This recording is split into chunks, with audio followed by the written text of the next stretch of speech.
Hi, I'm Shannon Simons. I'm the author of Safe House, and I'm going to read chapters 3 and 4 for you. At the end, I will talk to you a little bit about what inspired Safe House in these chapters and some of the things that I know as an advocate. So you can turn the video off before I chat. So chapter 3, Grace offered. Grace drove up the winding road high among large new homes. The houses sat along the edge of the lush Oregon forest on the Pacific Coast Range Mountains. The house was easy to spot. An ambulance and 2 police cars, lights silently rotating, marked the last house on the top of the steep road. Light spilled from every window and the open front door. Ancient pines in the dark, old-growth forest swayed in the wind behind the house. On the front porch, a woman holding a bloody rag to her face was arguing with a medic. The house next door was also well lit. An older man stood on the porch watching the excitement. I'm on a hiking trail, so hikers may come by and join us. An older man stood on the porch watching the excitement. A woman in a robe and curlers was crossing the lawn, apparently back to the house next door, with a crying child in her arms and a small girl in tow. Grace parked across the street. One of the officers, an old favorite and member of her church named Iron Pot, came over to meet Grace. "Hey, Grace," he said in a tired voice. "Hi, Earl. Officer Iron Pot, sir." Iron Pot gave a short laugh and opened his field notebook.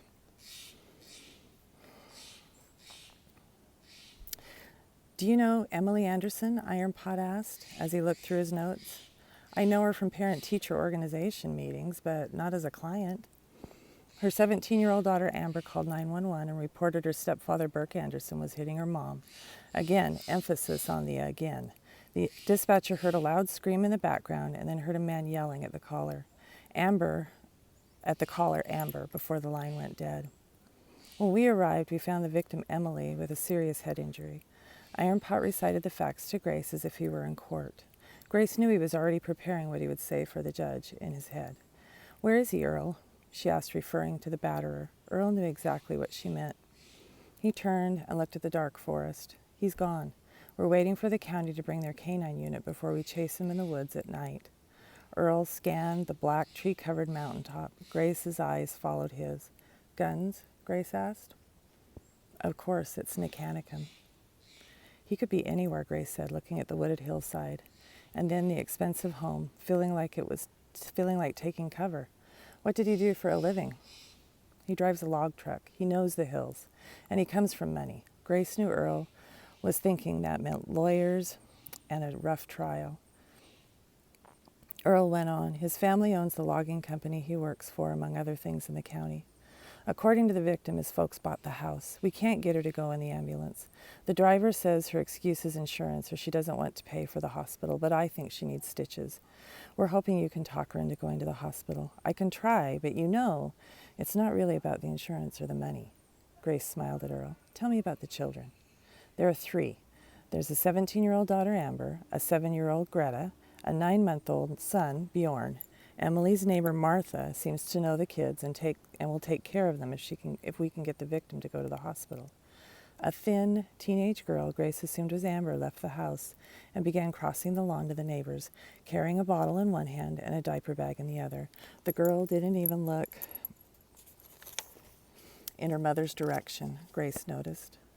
Face down, as if she was ashamed, she walked with sloping shoulders, deliberate steps, and an air of frustration. Next door, in a pool of light on the porch, the small 7-year-old Greta stood without expression next to Martha. Greta's scrawny arms hung limp at her side. She was thin and had dark circles under her eyes and a vacant look. It seemed a stiff breeze would blow her away, and she would let it carry her without a fight. Words like failure to thrive and trying to be invisible ran through Grace's mind. Martha held the fat, screaming 9-month-old. His back arched, legs kicking, while she watched the children's mother argue with the ambulance driver. Greta noticed the victim never looked over at her children. The 7-year-old girl took the baby, completely comfortable with the squirming child and the role of mother. Putting the baby on her hip, she stuck the bottle in his mouth and walked inside the neighbor's house. "Well," Grace said resolutely, "wish me luck." Luck. Making her way in the house, she walked between patrol cars and crossed the lawn.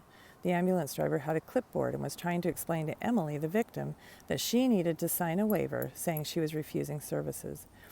Ignoring the ambulance driver and looking at Officer Hart, Emily was speaking and gesturing rapidly, demanding they leave her alone.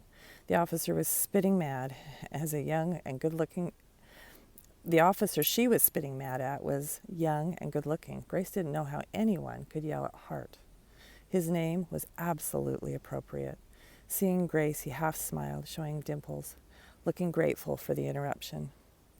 Flashing her own half grin, her color rose. Looking down, she hoped he hadn't noticed. Emily. Smiling, he turned to the irritated victim to begin introductions. Emily, this is Grace from the Domestic Sexual Assault Team. Grace is here to help you. I don't need any... Oh, Grace, hi. Suddenly her fiery temper fizzled. I didn't want anyone to see me like this. She must remember me from school, Grace thought. Grace flashed her best I love you grin while shifting her notebook to her left hand. She held out her right hand and said, This is what I do. Emily, I'm here to help you. I'm here just for you. I see everyone at their worst, so don't worry. I won't tell anyone, and you're not going to say anything I haven't heard before. Well, I told them I didn't need any help. She looked accusingly at Hart, who kept jotting notes and ignoring her protests. Interrupting, Grace said, I brought forms to apply for funds for your medical treatment, so if the cost is what's holding you back, I've got you covered. Oh, crappy insurance, you know. Knowing it was an excuse, Grace agreed, I absolutely do. Who needs a big medical bill? The only catch to the money is you work with the prosecutor if it ever goes to court. That's just it. I don't want it to go to court. Burke didn't mean it. I bet he never does, Grace thought. Let's see your head, Grace said softly, gesturing toward the bloody rag. When Emily raised the soaked towel, her eye drooped and the wound opened. Grace couldn't figure out why Emily hadn't passed out. Concerned, she wondered about a concussion. Grace's face reflected the worry she felt. Have you looked at that, Emily? No. Let's go in and you have a look in a mirror, okay? Hart's head snapped up and he caught her eye. Winking, she gave him a look that said, Trust me, and back off. The medical team looked suspiciously at Grace but didn't move to stop her. Hart followed her close enough she could smell his aftershave. They stopped in the entryway where the large mirror was part of an antique coat rack. Facing the mirror, Grace motioned for Emily to remove the blood-soaked rag. Everyone heard a sharp intake of breath as Emily caught a look at her injury. Stepping up to catch, Grace took a hold of Emily's arm as her knees began to buckle. Hart took her other arm, and Grace felt his arm around both women as Emily's dead weight fell against his tall frame. The wind was totally out of Emily's sails now. I guess I better go to the hospital, Emily said sheepishly.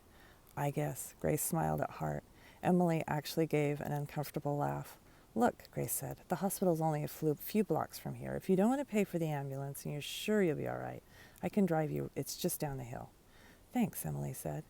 Grace gave the medic a look and a nod that said, Please follow me. Please follow us. I'm in, Grace thought. Okay, let me get my purse and house keys. I need to ask my neighbor Martha if the kids can stay with her. I'll do that, Grace offered. Thanks, Emily smiled gratefully. Going back out the open door, Grace winked at Hart again. We're going to the hospital now. Stepping close to her, Hart leaned in, rolled his eyes, and said softly, Thanks, Grace. Grace threw an old blanket over the seat of her car. This is Chapter 4, Unraveled. Grace threw an old blanket over the seat of her car to protect it from blood. Out of necessity, she kept strange things in her car. Spray for head lice, because you never knew who you'd be transporting or what kind of home you'd end up going to. Extra clothes, hygiene kits, a spare car seat, and more. Her car was more like a giant purse than a car. Blood is better than lice any day, Grace thought, and cracked vinyl seats could be hosed off. Soon, Emily was comfortable in Grace's car, and they were on their way. Thanks for driving me, Emily said. It's my job, and I love it. You get paid to do this? I get paid to keep people safe and stop them from killing each other. Great job, eh? I don't know how you could do it and keep your sanity. That's what everyone says. I keep a lot of secrets, but if you have 1 million buried in your yard, no promises. That actually brought a giggle. I don't have $2, Emily said. That's why this keeps happening. Lots of us are poor, Emily, but we don't hit each other, Grace said, and searched Emily's face for some understanding. This isn't your fault.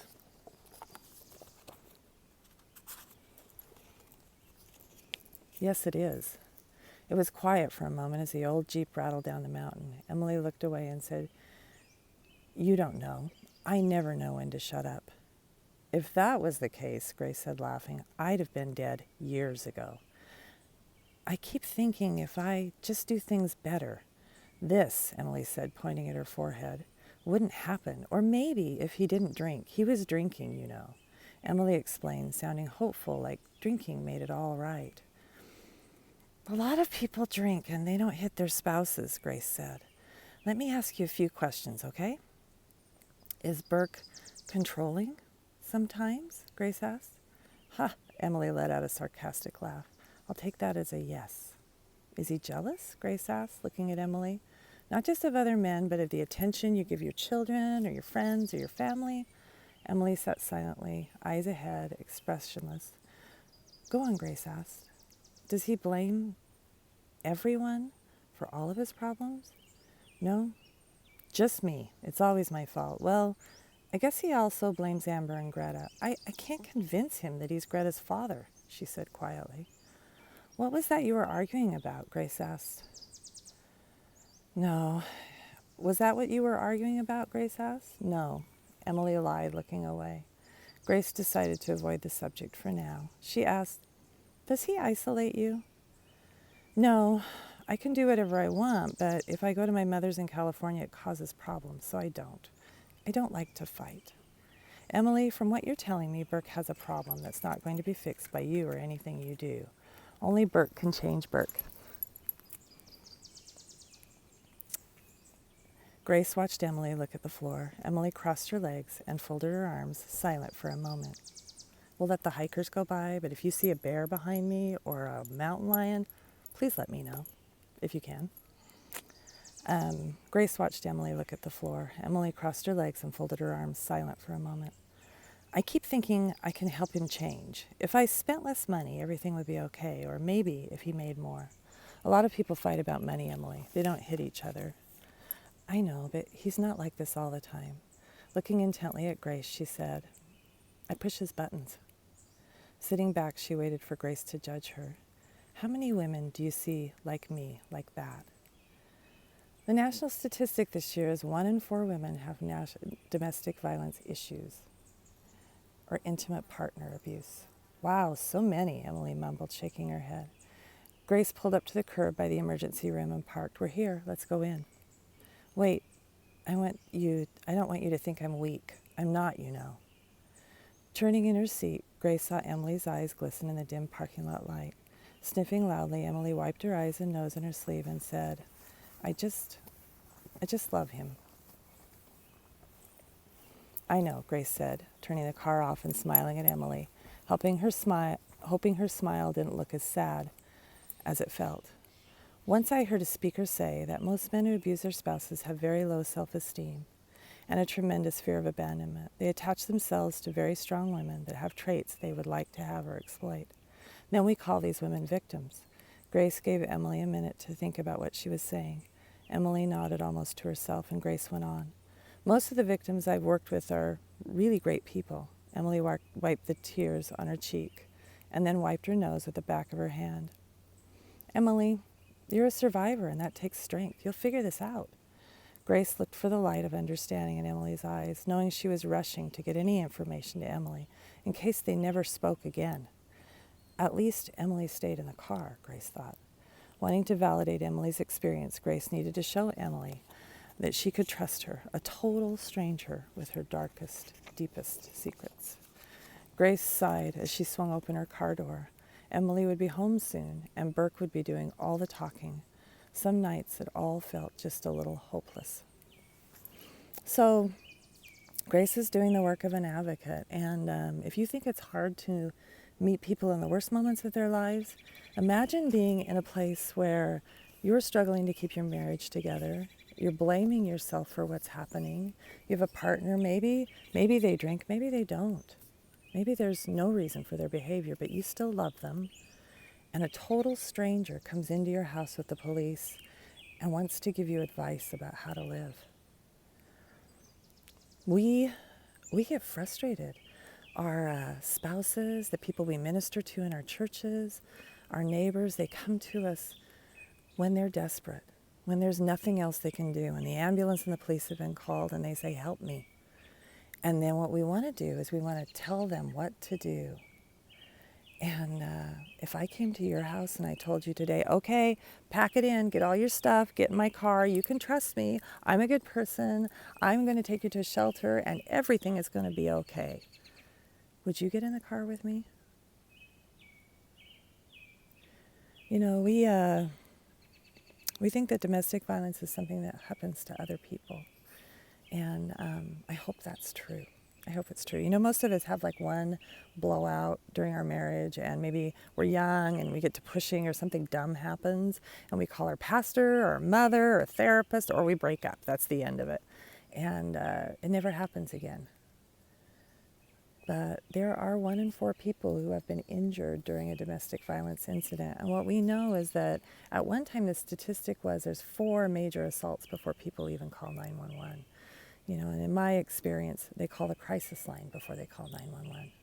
They want to cart their kids barefoot through the woods and have somebody pick them up before they get the police called, because that's just going to get them in more trouble, because sometimes the police just drive away. Batterers can be very persuasive depending on who they are, and they may have all the power, and there may be threats like they'll take their children. We often underestimate survivors. Nobody knows their story but them. They have all of the pieces. It's not fair to show up and start telling them what to do. All we can do is educate them and offer them resources because they have all of the pieces. And I guarantee you, if they love their children, and they usually do, they're doing everything they can to keep the peace and to keep people alive. I once went to a really wonderful training by Dr. Evan Stark, and he said we make a mistake. We call batterers victims, and we assume that they're weak. What we really need to focus on are victims of batterers, weak. What we really need to focus on is the batterer and learn to understand and identify and predict those behaviors. And what he said during his training is that most batterers are male, and at that time they were. Now we have more men reporting, which still the preponderance are male, but I'm very happy that men are reporting because we know that men are also abused. But most abusers that are male have low self-esteem, have a tremendous fear of abandonment, have attached themselves to someone who's very strong and very competent and really has some outstanding skills. And then they systematically work to control that person because truly they don't believe they deserve them and that they are going to leave them. And the survivor may not do a single thing to incite the jealousy and the controlling behavior that happens, but the abuser is so sure that they're not worthy of that survivor that they begin controlling them. And so if I've learned anything over the years, it's that if you're a survivor, if your sister-in-law is a survivor, if your parishioner is a survivor, they have incredible strength, and you start to look. And sometimes it's even hard to sort out who's who because they can be very strong, competent people. The trick is to identify who's got the control, and Emily gave some things away. Burke has control of the money. He has 2 parents that are bailing him out of a lot of things. They've given him a job. They've paid for the house. Chances are the house are in his parents' name so that she can't take it away from him. What chance has she got? She's saying, I don't have any money, but she's living in a big home. You know, we think that abuse only happens in drug-infested apartments and with alcoholics and out in the woods. But I'm going to ask you something about the alcohol piece, because we often excuse people's behavior due to alcohol. Has he been or they been controlling in other ways and in other places in life? Are there other indicators that there's systematic emotional or verbal abuse going on? Do they hit you because they're drunk? Or do they get drunk so that they can hit you? Do they hit you because they're using drugs? Or do they use drugs to live with the fact that they really want to hit you and then hit you. Abuse covers all areas of our society, rich people, poor people. I've been in the homes of every culture, religion, race, wealthy, poor, educated, uneducated. The difference is that when somebody like Burke has money and parents to back him up, they can hire an attorney and they can manipulate the system sometimes. They just have a lot more resources. So that's it, and 2 more chapters next time.